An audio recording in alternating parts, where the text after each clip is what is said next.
Most people seduce with compliments or fake charm.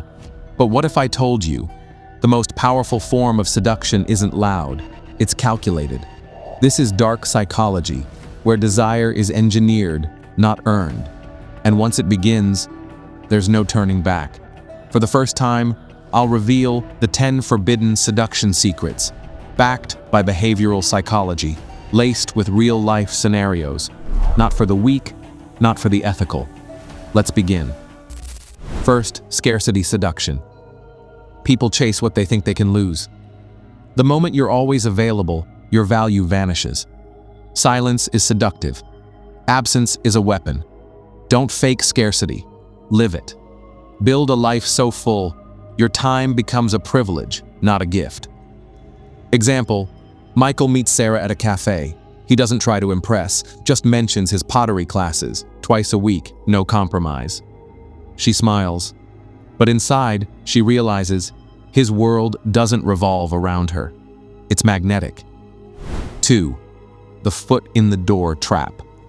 Say yes to coffee, now they're saying yes to you. Seduction isn't a leap, it's a staircase. Start small, coffee, conversation, curiosity. Then gradually, you lead them deeper into your frame.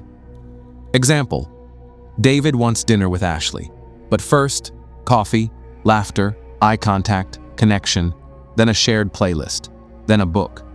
By the time he suggests dinner, she's already halfway down the staircase. 3. The mystery effect. Reveal less, trigger more. Want to be wanted? Be unknown. Most people overshare. They flood with details. They chase connection. You drop shadows, speak in fragments, just enough to stir the mind, never enough to satisfy it. Example, Alex mentions his solo hiking trip, the fog, the waterfall, but leaves the ending untold.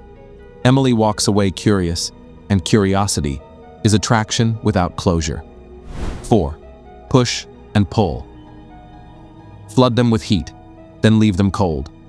Emotional contrast is addictive. Affection, then space.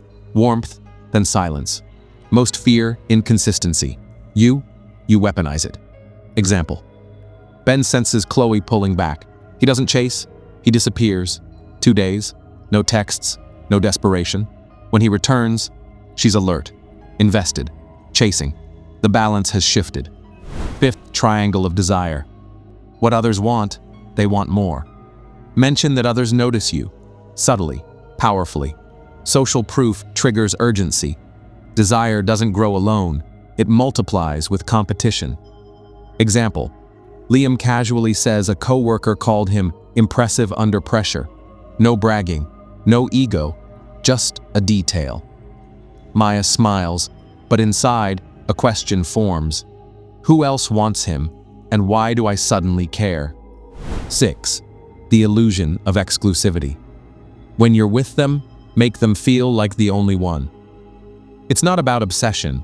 It's about undivided focus. No phone, no glances away, eye contact like a sniper, presence like gravity.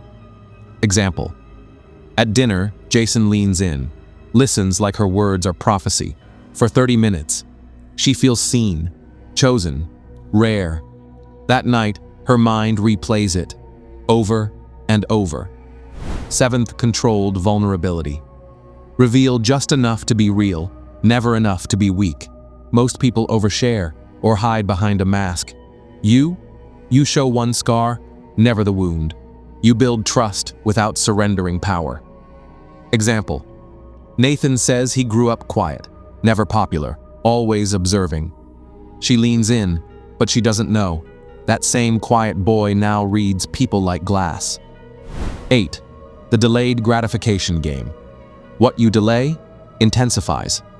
Everyone chases speed, fast intimacy, fast replies, fast results. But seduction? It's slow poison.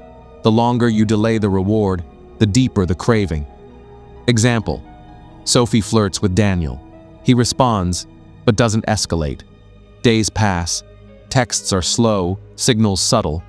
Then one night, a compliment, a touch. The impact, 10 times stronger, because it took 10 times longer. Ninth, psychological mirroring. Echo their rhythm, then lead. People trust what feels familiar. Voice, energy, pace, mirror them, then take the lead. Example: Jenna talks fast. Mark matches, short bursts, fast nods. Then, he slows his breath, drops his tone. Within minutes, she's matching him. Her subconscious trusts him now. 10. The fadeaway hook. End the interaction while they still want more. Most overstay. They text too long. Linger too late, the masters? They vanish, at the peak. Example: Sam's date is going great. She's laughing, leaning in. But instead of dragging it out, he ends it gracefully. One final smile, one last line. Now, she's starving for the next moment. Final words. Seduction isn't about beauty or clever words. It's about psychological gravity, a silent pull, a chemical imbalance, a calculation. You've just learned the forbidden tools. Use them wisely, or not at all. Because in this game, someone always gets addicted, and someone always gets burned.